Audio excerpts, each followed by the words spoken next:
A cookie crumb. Actually, the Animorphs' T-Rex decide to toss tradition out of the window when they spot some Triceratops, and Cassie stops chasing Rachel and Tobias and goes for the bigger meal.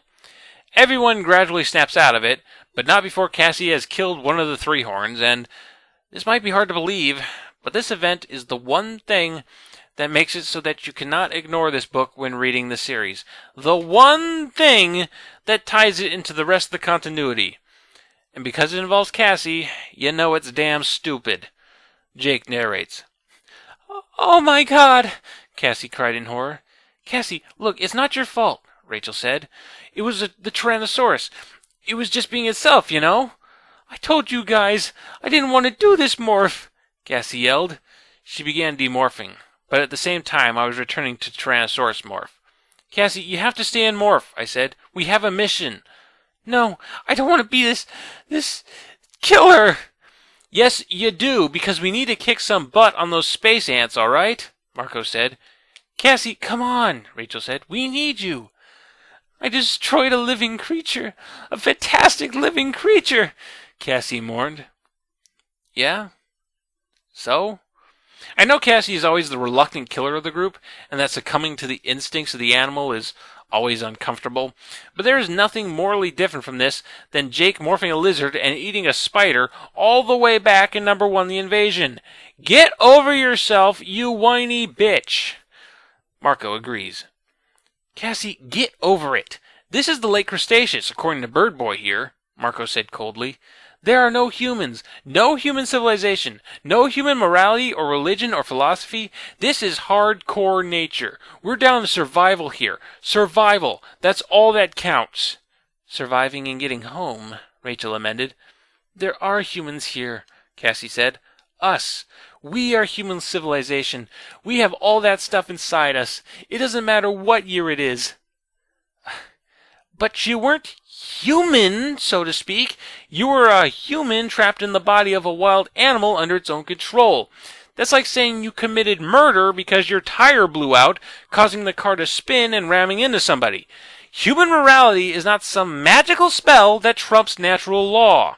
"Okay, you're right," Marco snapped. "It doesn't matter. If this were 1998 or 2000 or 2121, it would still come down to surviving. And when it's down to kill or be killed, all that morality and guilt and all is crap."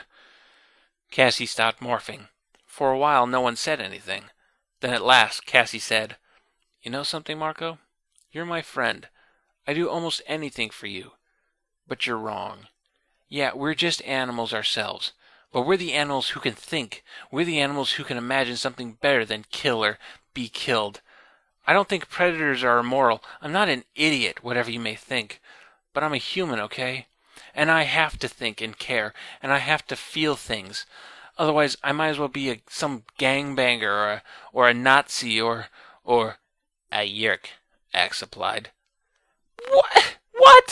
What are you talking about? Why are we even getting into a moral discussion about murder when nothing was murdered? A hungry Tyrannosaurus Rex killed a Triceratops for food. That's all that happened here. And what the hell is up with these comparisons? A Nazi?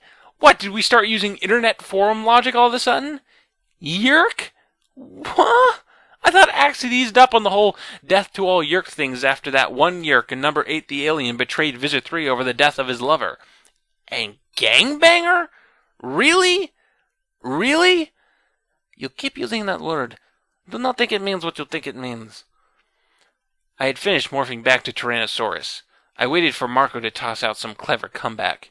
It never came. Instead, as we once again headed for the nest camp, I heard him whisper so that no one but me could hear. "You know, Jake, I see why you like that girl." I think what I like the most about Marco is the subtle way he insults people, like implying that Jake has a fetish for blithering idiots. So, with Cassie's little fit over, the Animorphs approach the nest base. They identify what are probably warehouses and start to casually walk to them, but they don't get 20 feet before the alarm starts to go off. Axe realizes that the nests have a ThoughtSpeak detector, since the Makora use ThoughtSpeak. What? Why? I really don't think ThoughtSpeak was their most defining trait, you know. They don't have cloaking devices, so I'm pretty sure you'd see a Mekora before it got within range of a ThoughtSpeak sensor. No, I actually think the alarm went off because the Animorphs morphed as T-Rexes are moving around in a pack, which real T-Rexes didn't do, and the Animorphs morphed as Jurassic Park raptors, an actual pack dinosaur, are not in a pack. So, in a panic, Axe kicks in the wall of a warehouse thought to carry nuclear weapons, and Rachel grabs the first thing that looks like a missile. The rest of the Animorphs try to take out the various nest ships before they take off, Cassie even jumping onto one of them and flattening out half of it. "Cool," she said. "See, I don't mind stomping machines." Yeah, because there's no way you could have killed a bunch of nests that could have been inside that thing. Stupid, stupid Cassie! After causing some damage, the Animorphs make a run for the forest, but the nests start coming down on them hard. Axe sends a message to the Mekora, who show up immediately to protect the Animorphs with force fields and take a couple of pot shots at one of the nest ships, destroying it. And I mean immediately. Even if they are hovering on the edge of the nest defensive perimeter 5 miles away, the time between Axe sending his message and them getting there would require them to go about the speed of sound, so wouldn't it have been better to morph dinosaurs, get on the ship, fly directly to the base in a few seconds, and get an even bigger surprise on the Nesk? The Nesk have proven not to be the quickest responders ever, and how tight is a defensive perimeter if the enemy ship can just fly in here all willy-nilly like this? There's a bit of shooting, and one of the Mekora ships, did I tell you the Mekora only have 2 of them, get blown up. Wow, a lot of good those force fields did. We end up with a Mexican standoff, and the Nesk, assuming that the Mekora have gained some powerful new allies that are totally getting their asses kicked not 5 seconds earlier, retreat. The Animorphs demorph and enter the remaining Mekora saucer to discover that every single Mekora has ripped one of their legs out in honor of the dead. Well, that's a bit much. And now for the official Mekora song of mourning. "Our legs and arms do not regenerate," Cassie said to the Mekora. The pilot responded, "Then you must bear the pain inside."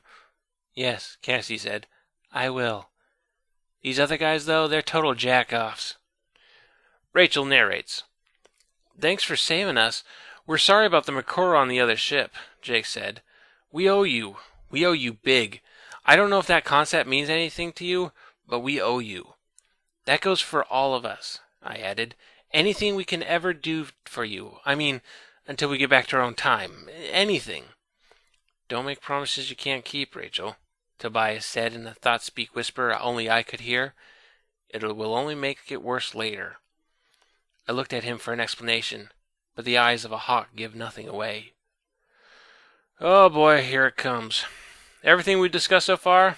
Well, that all sucked, but that's small potatoes to what the book is about to do. This is what really drives me over the edge about Megamorphs number 2. As I see it, not only is the worst part of the book, I consider it the lowest moment in the entirety of Animorphs. Very few things come close to the damage these events have on the rest of the series. Back at the Mekora City, Tobias does a bit of flying to take in the sights, getting all poetic about how these cities will be forgotten and isn't history a funny thing and blah blah blah. He says this about the Mekora.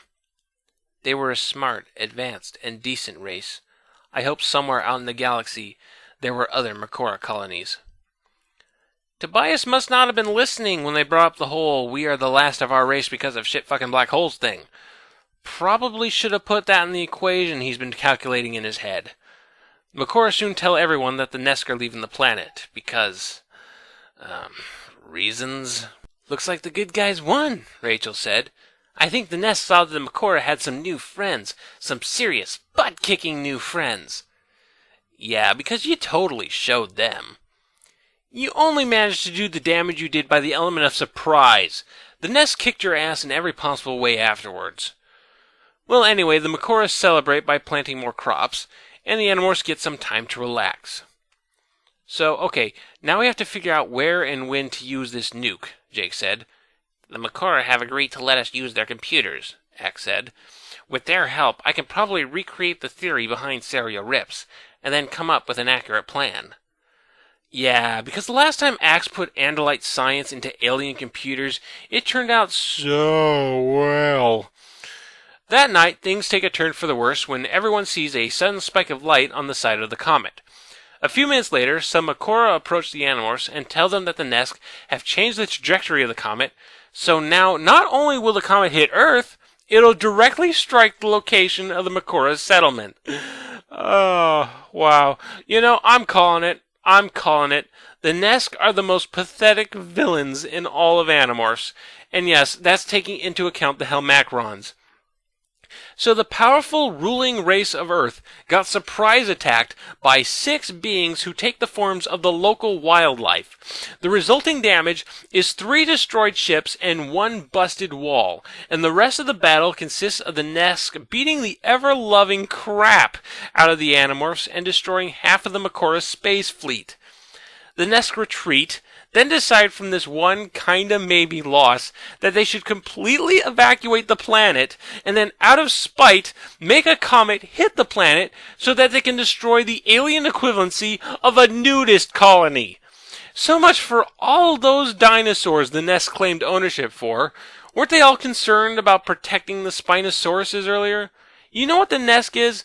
The Nesk is an elementary school bully who pushes you around and calls you names like dork and weenie and acts all tough. But the moment someone punches him, he curls up in a ball and starts crying for his mommy. The Nesk are the space ant version of Harold from Hey Arnold. The Makora only have one chance to survive, using the missile the Animorphs stole to destroy the comet. Okay, this is total bullshit. If the Nesk had a missile that could take care of a comet, then the Makora should have been total pushovers.